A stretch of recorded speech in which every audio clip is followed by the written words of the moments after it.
Français parlent aux Français. Bienvenue sur la radio Bref, l'effondrement. Nous souhaiterions lancer un nouveau format podcast pour vous laisser la parole. Il y a quelques semaines, nous vous avions proposé de répondre à cette question. Si vous deviez donner un seul conseil à un ami, quel serait-il ?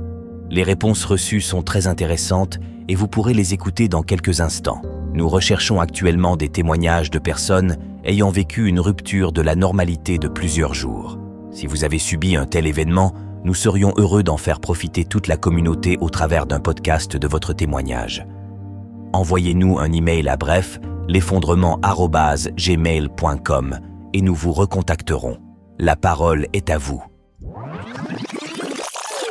Bonjour, d'abord je voudrais vous féliciter pour votre chaîne. Je trouve que vous faites un très bon travail. J'espère qu'il permettra à bien plus de personnes de prendre conscience que l'on vit dans un monde d'une très grande instabilité et que quand on sait ce qui va se passer ou quand on pense savoir ce qui va se passer, il est nécessaire de s'y préparer et votre travail y contribue. Alors encore une fois, merci. Si je devais donner un seul conseil à un ami, ce serait de n'exclure aucune possibilité. C'est à partir du moment où l'on se dit que tout est possible, que l'on peut prendre conscience des risques quels qu'ils soient. Sans cette acceptation du possible, peu importe la raison, par une trop grande confiance, par ignorance, par occultation pour des raisons diverses, il n'y aura aucune démarche visant à faire face à ce risque. Ce que je redoute actuellement, c'est un risque d'effondrement économique de notre pays.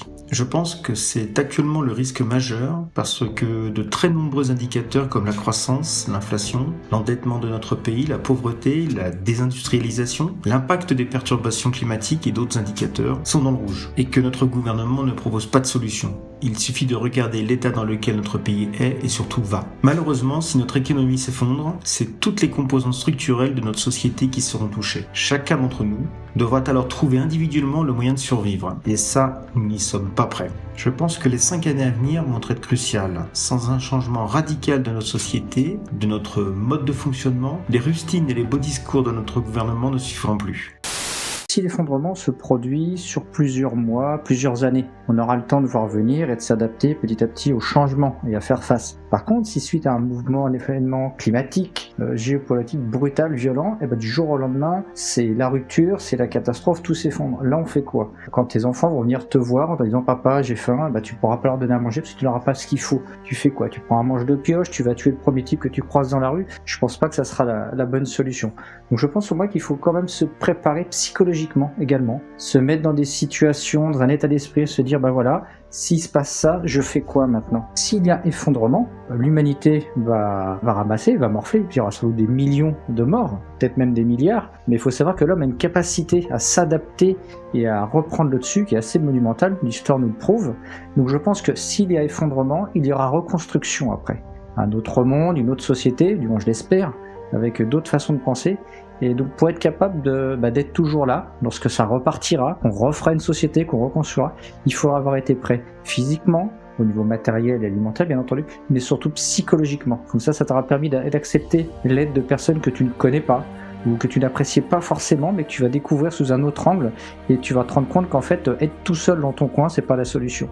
Donc il faut être prêt sur tous les plans, et pour moi le psychologique est extrêmement important si on veut s'en sortir, si on veut reconstruire de quelque chose de fiable, de dur, de solide et de durable, et surtout de différent de ce qu'on a fait à l'heure actuelle. Voilà, c'était mon petit texte. Bonne journée, au revoir. Si je devais donner un conseil à un ami, ce serait de penser différemment. Je vais vous expliquer un petit peu comment je suis arrivé au survivalisme et ce qui a un petit peu été le déclic de tout ça. Je suis arrivé en fait au survivalisme grâce à mon meilleur ami qui en fait a pris de l'avance sur moi et c'est lui qui m'a donné des conseils. Et le déclic, ça a été le Covid.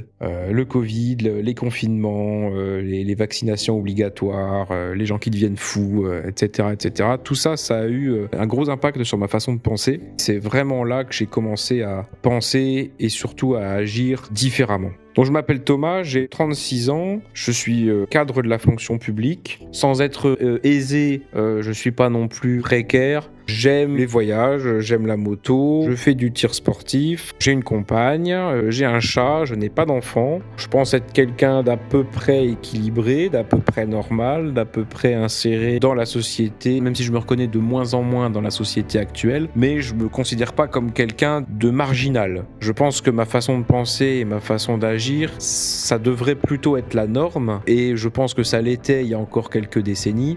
C'est le monde, enfin en tout cas la civilisation occidentale actuelle, qui a complètement perdu tout contact avec le sens des réalités. Il est fondamental, à mon avis, de ne pas suivre le troupeau qui risque fort d'aller tout droit vers le précipice. La télé, les grandes chaînes d'information, les grands journaux, etc. Si on écoute un petit peu ce qu'ils disent ou qu'on lit ce qu'ils écrivent, tous les sons de cloche s'entendent à nous faire croire que tout va bien. Alors c'est vrai que si tu laisses ton cerveau endormi, ok, tout va bien, il y a de l'approvisionnement, il fait beau, on est tous tolérants, on est tous frères. Donc effectivement, à partir du moment où on te dit que tout va bien et que tu l'intègres dans ta philosophie, pourquoi se poser des questions? Alors que si tu penses différemment, que tu fermes tes oreilles et simplement que tu ouvres tes yeux, que tu sors de chez toi, tu te rends compte que bien évidemment tout ne va pas bien et que ce qui va bien aujourd'hui peut foirer.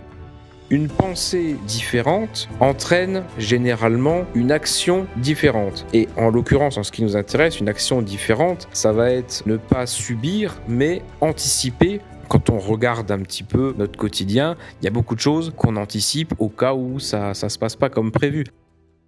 L'histoire a montré que ce qui était établi pouvait s'effondrer, et ce qui est pour nous aujourd'hui le passé, ça a été pour d'autres, pour les anciens, ça a été leur présent. Et ce qui est pour nous le présent aujourd'hui sera le passé des générations de demain. Je ne sais pas si je suis clair. Si ça a foiré à un moment donné, ça peut toujours foirer aujourd'hui, et c'est ça qui est important de prendre conscience. Et une fois qu'on a pris conscience de ça, on peut faire une petite introspection et se dire, bon, avec ma situation personnelle, qu'est-ce que je peux mettre en place ou qu'est-ce que je veux mettre en place? Et si ce que je veux mettre en place n'est pas compatible avec ma situation actuelle, comment je peux changer ma situation actuelle? Comment je peux adapter ma situation pour la rendre compatible avec mes envies ou mes besoins de préparation?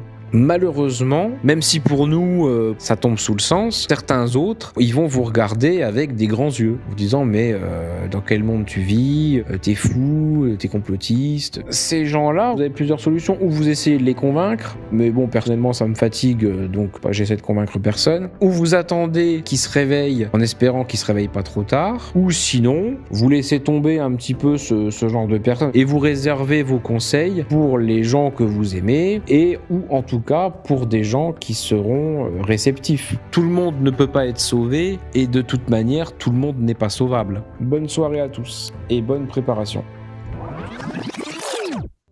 Merci à Thomas, Florent et Philippe de s'être livrés à l'exercice.